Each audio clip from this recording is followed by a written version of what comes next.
there are a lot of ways to say I love you, right? People do it in all kinds of different ways. Some people send flowers. Some people are gift givers. Some people, they say I love you just by holding a hand. Some people, it's a kiss, right? There are a lot of different ways to say I love you, but when it comes down to it, all those things aren't quite as good as actually saying the words, I love you. And the reason is this. You could send flowers and it could mean I love you, right? Or it could mean I'm sorry for your loss. Or it could mean your house smells, here's some flowers to make it smell good. You know, someone could give you a gift and it could mean I love you, or it could mean happy birthday, you know? It could mean, hey, here's something I didn't want, you know, and they're regifting something. You know, someone could give you a kiss and it could mean I love you, or it could mean you have some leftovers on your face and I'm hungry. You know, there's a lot of different things those things can mean.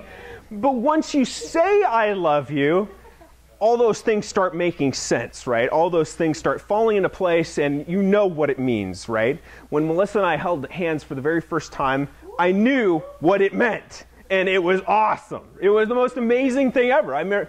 Did I tell you guys the story? No. So we're standing in a friend's driveway, and she was house sitting. She was house sitting for a friend, and we had a bunch of other friends there. We were all watching a movie, and we went for a little walk around the block, right? It was awesome. It was so good. And we come back to the driveway, and, you know, I'm a little old-fashioned, so I said, you know, would it be all right if I held your hand? And she said, I don't know, I better call my dad. It's like, oh no. I think she did end up talking to her dad that night, but the moment finally came where we were outside and everyone else was inside and in the driveway, and I held her hand for the first time, and it was like electrifying. It was like, zzz, like, whoa, yeah! You know, it's like, it felt like the stupidest thing ever, right? Like, this should be normal. Like, I've held other people's hands to pray all the time, you know? It doesn't do that to me. You know the little squeeze you get at the end of the prayer?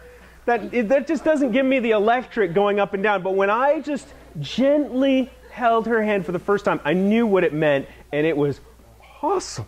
It was so amazing. It was the greatest thing ever.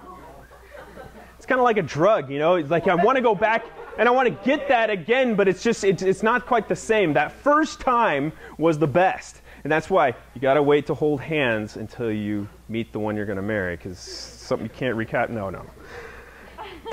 So saying I love you, a lot of people say it, a lot of people use it all the time. And people actually use it so often that it's one of those phrases that almost doesn't have enough meaning. I remember when Melissa and I first got together and we talked about, are we going to say I love you now? You know, we had to talk about everything.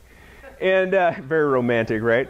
And I remember saying, her saying to me, I don't want to say it too much because I don't want it to get old. I want it to be special every single time. And a lot of people use it all the time. And because they do, and because it becomes so commonplace, they add words to it, right? To modify it, to give it a little bit more oomph, right? And so they'll say things like, I love you so much, right? Or they'll say, you know, I love you, my love for you is like as tall as the highest mountain, as deep as the deepest sea. You know, you could count the stars, and you know, so they come up with all these different things, right? People are real creative. Or they'll say, I love you more. I love you more than the air I breathe. And you're like, seriously? Seriously? You would rather die right now. Doesn't make much sense. Melissa gave me a t-shirt a while back that said, let me see if I can get this right. It said, I love my Jeep almost as much as I love my wife. Right? It's not bad. It's not bad. I have a fascination with Jeeps and my car. I love my car. And she wanted to make it clear to people that I actually love her at least a little bit more than I love my car, right? And the whole idea is you want people to know You want that special someone to know that your love for them is greater than everything else, right?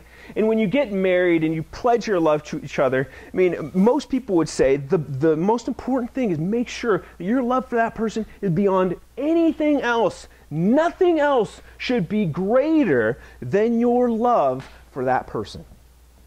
Well, tonight, what if I told you that saying, I love you more than everything else may not be the best thing for your relationship? What if I told you that perhaps the best thing that you could say to the one that you love is, I love you almost as much as ... I love you almost as much as. And I think most people would go, what? That sounds lame. I mean, girls, wouldn't you love for some guy to come to you and say, I love you almost as much as... And you're like, oh, really? Get lost, buddy. I'm going to go to Yogurtland now. Right? Excuse me. So tonight, I want to go off of that idea. You know, I love you almost as much as, and what I'm going to tell you tonight is that saying that could be the greatest thing that you do for your relationship with your future husband or your future wife. Last week, we talked about how God made us sexual beings, right? And he did that so that we could better understand him and our relationship to him. And he also did it so that as we get to know him more, it helps us to guard and guide who we are as sexual people, right? So we said God is a very integral part of this whole marriage thing, this whole sex thing, this whole relationship thing. It's kind of all about God. It all points to God. And when we get to know God better, it actually helps our relationship.